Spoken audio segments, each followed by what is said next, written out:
again for Nerdly Out Loud, and we're still at the Romford Film Festival. We're still Gorilla, and we have got another Q&A with the cast and crew of Green Lanes, a short that we showed not that long ago. How are you guys? Very well. Very excited. Also very excited. So do me a favour, introduce yourselves, tell me what your part was on the movie, and then we'll go from there. My name is Güni Koçak. I'm the writer, director, producer, and I also play Yusuf in the film. My name is Michael Spry, and I was the cinematographer. Very simple. It's not a simple job, though, is it? But not multi-role like Güni's was. Yeah, tell me a little bit about where this idea comes from, because it feels like somewhat of a personal story. So where did this come from? Yeah, I'd say probably Green Lanes feels like a personal story because even though it's fictional, the characters don't really exist within my family. There are stories within that community that are true. And so the idea came because I felt compelled to tell a story that's within that community, to see sort of their lives portrayed in a kind of fair way, because I kind of feel that in the mainstream media, those sort of characters are always like side characters. So I felt compelled to tell a story where the hero of the story is the father, who happens to live in North London, happens to be of Turkish descent, and happens to be a Muslim. And I personally have never seen that story. And because of my family background, I thought, why don't we tell that story? Awesome, awesome. How did you guys come together for this? Is this like a collaboration amongst friends, or did you have to get the team together for it? Okay, well, for Güni and I, we are actually partner in life, and we are both performers. So I'm an actor first, and also, trainee fight choreographer, stage combat teacher. Very nice. So yeah, I have this background, and Güni and I, when he found out that, when he realized that he wanted to do this project, he was like, actually, you would be very good at this, at co-directing, and you read this project. I want you to be the co-director. I was terrified because it would be my first, job as a co-director. But I was like, yeah, why not? We are during the pandemic. It's during the pandemic. It was exceptional. Let's do something. I've worked with Güni before, and we worked quite well together. So when this project came up, well, originally it was going to be much earlier, but the pandemic delayed everything. So yeah, I knew from previous work that we worked well together, and I like his work, his writing, so I knew instantly I was going to enjoy this project. They asked the question during the Q&A about co-directors and how that works. How does it work for a DOP when you've got two directors? The process is, I think it mostly comes from Güni. Marie was focusing much more on actors. Exactly. I think Güni was kind of the overarching kind of ideas person. And so initially it was just me and Güni who were talking about the ideas.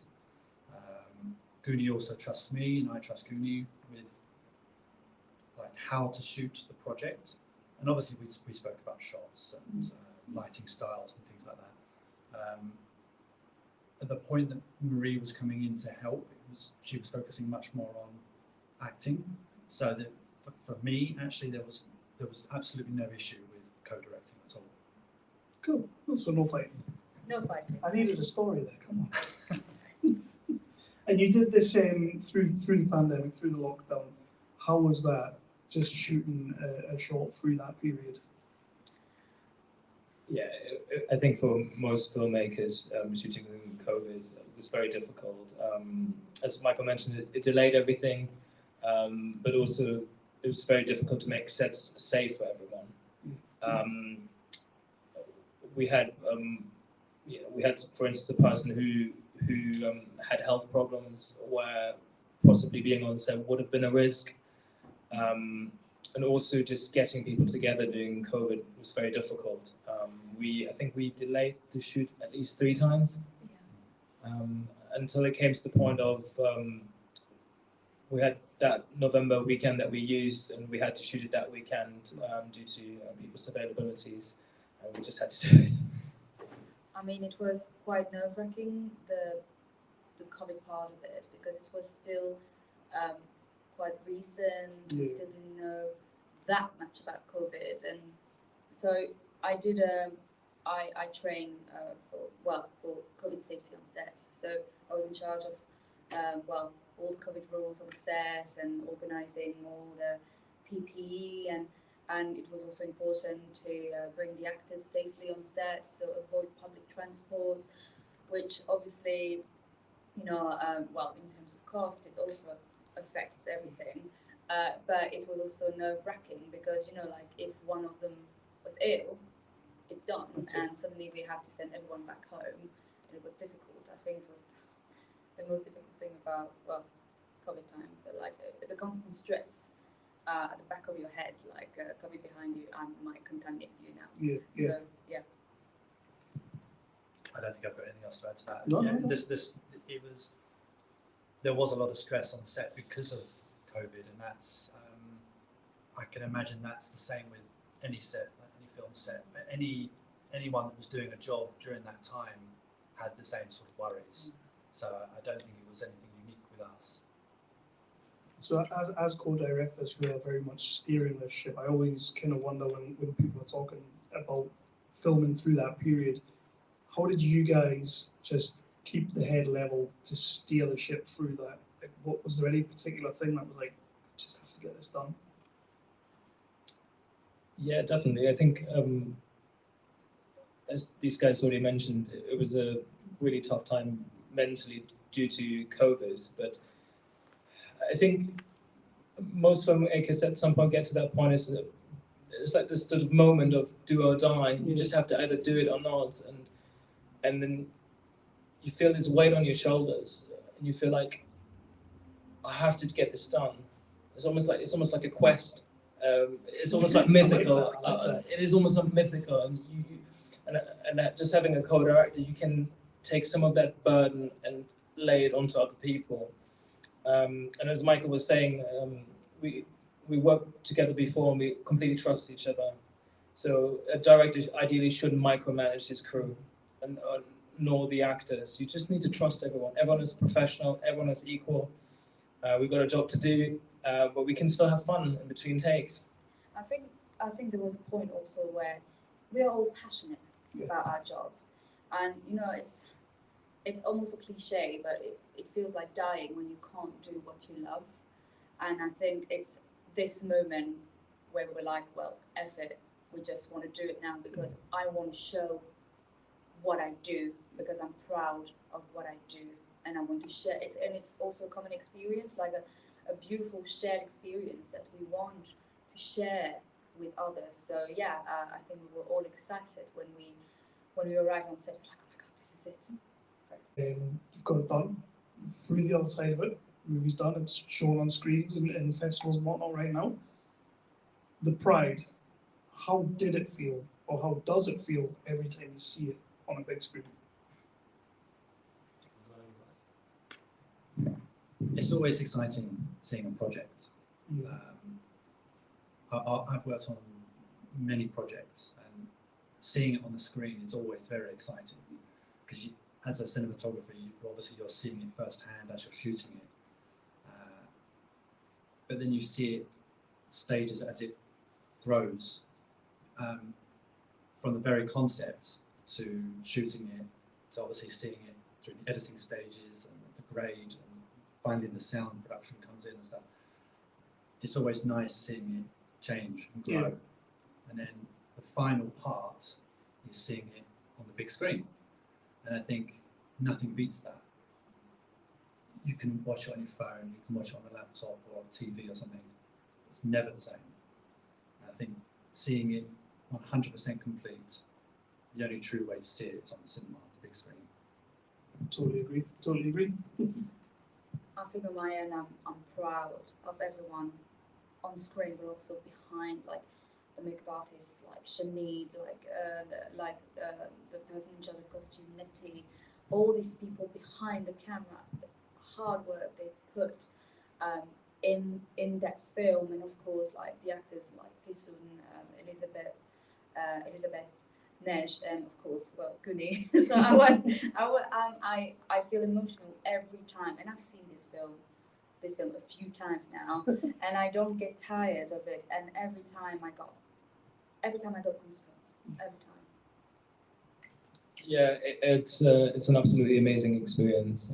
As Michael said, there's a reason why we still have cinema. Films are there to be enjoyed on a big screen with the best sound possible, and also to have a communal experience. You know, you're sitting with other people together and having that experience. And yeah, just seeing it on screen, I was like, yeah, that's why we did it. It was worth it. Awesome. And as filmmakers, what inspires you? Like, when you were putting this all together, was there anything you looked at to sort of inspire you for story or anything like that? What kind of films do you guys like watching? I'm going to say Christopher Nolan for this guy. I try and take inspiration from not just films.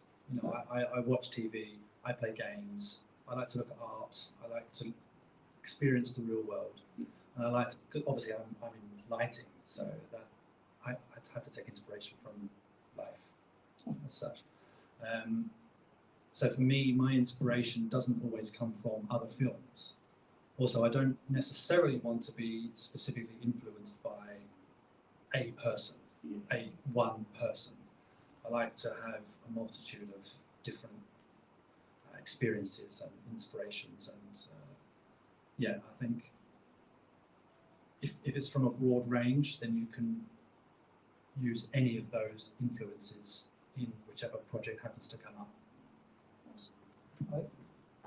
Same for me. I have inspirations from, well, everywhere, but as a Belgian actress, I come from a slightly different background. Like the Belgian film industry, for example, I don't know if you heard of Brothers Datin. They were in Cannes quite often, and it's very these are everyday stories about social and economical difficulties, for example, something that everyone can be affected by. So it's telling the truth, and sometimes the ugly side of it. It's sometimes not pretty, and it's very how to say that? I don't know if I can say that in English. Artisanal. So homemade. So it's like very shaky camera, very limited crew. So I come from this background, so I love this kind of films, like not especially bigger budgets and stuff. But of course, I love like big productions too. Like I watch like Netflix, Amazon, all these kind of things, like everyone else, you know. Yeah, of course, especially during lockdown. Yeah. For me, also very similar. I draw inspiration not only from other films but also literature. Big thing for me is music. I like writing to music, and it can be any kind of music. It's not only modern pop music but also classical music. I'm also very drawn to my Turkish heritage as well. Specifically with Green Lanes, there's certain songs or lines from certain songs that I took that just said it, like, because poetry can say it sometimes best than maybe a visual image can say it. So probably if you were to categorize Green Lanes, it would be probably sort of towards drama, art house. But yeah, I'm really open to anything that's related to art. What's next for Green Lanes? Obviously, it's in the festivals and it's going around. It lends itself to a bigger story. Is there going to be a feature, another show, or what are you doing with Green Lanes next? That's a very good question. I was asked that before. I mean, I can see that there would be potential for a feature. Not necessarily the exact same story, but I've got ideas for a feature within that sort of community. To tell a feature-length story within that sort of community. Excellent. But you don't want to give too much away. I mean, Don't give too much away. let's say I've got kind of an original idea that hasn't been done yet on screen, and that sort of, or I haven't seen it produced in the UK in that sort of form. It's just, as you know, making films takes a very long time, writing a script and then also looking into funding. So once that camera's off, I'm going to quiz you on that, by the way. Sure. But yeah. But he never stopped writing. Like he always, like he writes all the time, like different things. Like at the moment, proof of concept, sci-fi, drama. Like, but he has so many things. He never stops, and sometimes he locks himself like in his little office and says like, right, all right, I'm writing. Don't bother me. It's just literally that. Like he has so many ideas. It's He never awesome. stops. And apart from that, what can we expect to see from you guys going forward? Is there another project you're all going to be working on together, or is there anything you, apart from the one we've just talked about, that you would really just love to do next?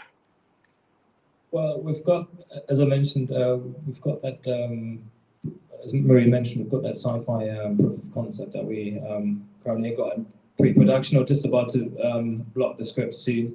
We've got that hopefully coming up in the summer to start shooting it.